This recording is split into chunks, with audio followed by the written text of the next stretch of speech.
Here's a cool way you can use Content Snare that we've actually learned from our customers.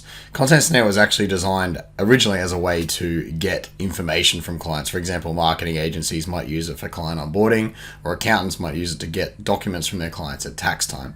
But a few times we see customers using it in a way that just makes us go, wow, that's actually really cool. And this is one of those. So we've seen them use it as like a learning management system to facilitate something like courses, certifications, or even staff training. In my opinion, it mostly makes sense to use Content Snare for this kind of thing when you really want to make sure your students or staff complete the training. That's where the power of Content Snare is. It'll actually follow them up and check in with them automatically to make sure they are getting the work done. If you have a more general course that people can just finish on their own time and there's no real time limit to it, or you really don't want to push them through it, Content Snare may be not the best fit, because like I said, that's really where the power is in that following up. So here's how you can set up Content Snare like a bit of an LMS. I'm using my Zapier course as an example here. So we've just pulled over a lot of the content from our actual course into this. And so in Content Snare, you've got this instructions page first. So this is just a little welcome where we're asking them to watch a video and then teaching them how to use it. So we're saying, please just check the box and submit the button on each lesson. And I'll show you the actual setup behind this in a minute. This is just what the student is going to see. So once they receive an email, they'll just click a button and they'll be straight into this system. But yeah, so every module, in this case, we've got a video and a transcript or some notes. You don't need to do that. I just think it's good to give people options because not everyone loves video so much. But yeah, so in this case, we're giving them the content and then just a simple thing to say, I've completed this lesson, right? So you can see their progress through all of this. And that's the same format down here. So we've got modules here, like what and why, important updates, first steps. These are all modules. And then within that module, we've got some lessons. And in this case, very simple lesson, just one lesson in this module, and they're done with that module, right? So you can see that there. All these pretty much work the same way. So we've got a video and some content, and then a way for them to complete that lesson as we scroll through all the different lessons.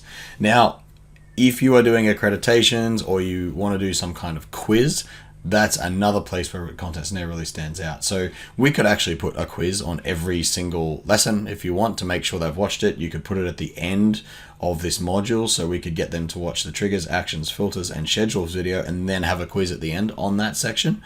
In this case, I've just created one at the end, just so I can show you how it works. So imagine they've watched all of these modules, and then we've got some questions here where they can start answering their questions. Everything's saved on the fly, like all of their progress, and anything they type in is all saved on the fly. But at this point, you can ask them to answer questions like multi-choice questions, or like text-based stuff, pretty much anything.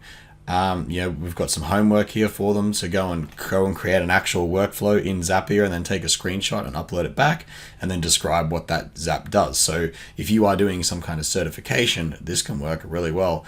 That's what your student or staff member is going to see on their end. I'll just quickly show you what it looks like when you're setting this up. So when we go ahead and create a request, we might put the student's name in here so they know it's for them. There's that welcome page with the video and the instructions. And the builder is where you lay out all the actual course content. Now, you only have to do this the first time because then you'll save this as a template and then be able to reuse it with all your students in the future. And of course, automate the sending of this template through something like Zapier. It's a little bit beyond the content of this video, but just know that you can set up a workflow that says something like when someone signs up for a course, send them a request. We call it a request in Content Snare, but in this case, it's just going to be the actual course. But yeah, so you can see here, we've laid out, it looks very similar. We've laid out the modules, the lessons, the content for the lessons. So you can put videos and screenshots and attachments here as well, if you need them to download something as a reference. And then after that, we just ask them a simple question to tick the box when they have completed the lesson. So that's the same format we follow for all of these, except for the quiz, where we've just broken the quiz into two sections, basics and practical, and added a multi-line question here, a radio for them to choose from the list, and an image question so they can upload a screenshot. So all kinds of questions that you could ask in your course or certification, depending on what kind of answers you need from them. Now, I've gone through that pretty quick. If you want to try out Content Snare for yourself for this, just go to contentsnare.com and sign up for the trial. If you need some help, let our support team know and we can walk you through how to actually create something like this. But it's been quite cool to see the benefit our customers have been getting out of using Content Snare like a kind of learning management system. If this has been helpful, please hit that like and subscribe button. I've been Jimmy from jimmyrose.me and Content Snare, and I'll see you in the next video.